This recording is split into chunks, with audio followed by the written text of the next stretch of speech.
Et dans les endroits, dans les communautés où on a l'habitude de ne pas travailler, on ne travaillera pas ce jour-là.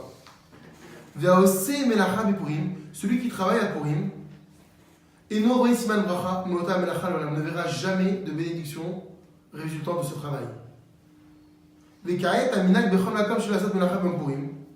Et aujourd'hui, le minag a priori le plus répandu qu'il a l'Acha, c'est qu'on ne travaille pas à Purim. Aval bled Purim mutar, mais la veille de Purim, ce sera permis. Donc ça veut dire la veille, pas forcément le jour du jeûne, mais même une fois que Purim est rentré, le soir de Purim, à la limite ça passe si je dois y travailler.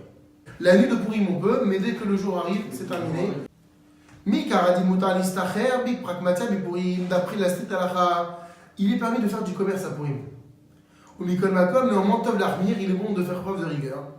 Il a une ken ou mocher qui dit la rivière des Sochran Seuda va m'acheter chez le Purim. Particulièrement lorsque ce qu'il va vendre va lui rapporter de l'argent pour pouvoir faire sa Seuda de Purim. Qui chez elle, non, les vazes berevar. Lorsqu'on n'a pas les moyens d'être large dans cette Seuda, parce qu'on a dit que le Mishté, il fallait le réaliser avec largesse. Ou Mikol Sheken, Geshen Noum Alechol, la plus forte raison, lorsqu'il n'a rien du tout pour manger, chez Afilou Melachamash, que même un travail concret, qui n'est pas que dans le commerce, mais un autre travail, Moutar la Asat Purim, il sera permis de le faire à Purim.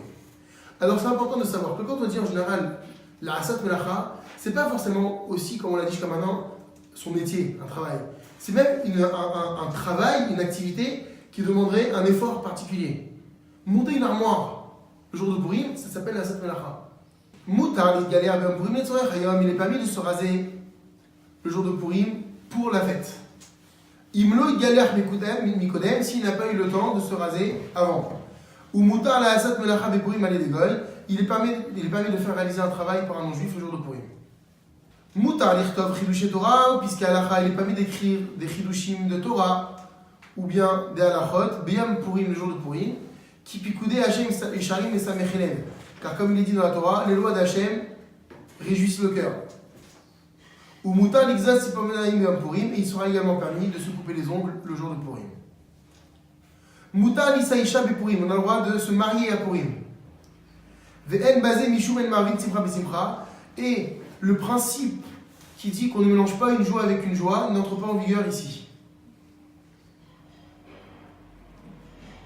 Vechol Sheken, chez Moutar la Haroch Misibat Erosil Vishidochin Bampurim, et à plus forte raison, il sera permis donc de programmer une fête de fiançailles à Purim, ou même un Shidduch, une rencontre le jour de Purim. Machenoagim, les trapèzes et les boches partoufim ou masachot bepurim.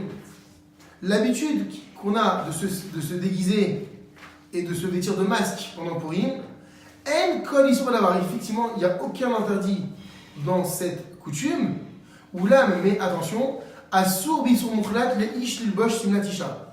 Il sera catégoriquement interdit pour un homme de se vêtir d'un déguisement féminin. Vechen lotipa shisha bigdeish, et inversement, une femme ne devra pas se déguiser en homme. Gam beyam Purim, même le jour de Purim. Donc il n'y a pas de mesure d'indulgence sous prétexte que c'est Purim. En raoui le chapes, il a dit Mketanim, metal bouchet shelisha. Il ne convient pas non plus de déguiser les petits garçons en fillettes. Keshem shadavar asur la gadim, de la même façon que c'est interdit pour les adultes. Donc les garçons en fillettes ou les petites filles en garçons. Shagedelim, uzarim basé la ketanim, et donc les grands devront veiller à éduquer les enfants de cette façon-là. Ou l'âme cependant, cependant, si dans tout le déguisement, il est nécessaire de mettre un seul vêtement féminin, au lefer, ou inversement pour une femme, ou shara begadim mkogen, et que tout le reste des vêtements sont des vêtements convenables d'après la halacha, yesh makom lehakel, il y a lieu de faire preuve d'indulgence et de permettre. Ve'a machmir tavo ala birkat tov, mais que celui qui fait preuve de rigueur, même dans ce cas-là, reçoive une très grande bracha.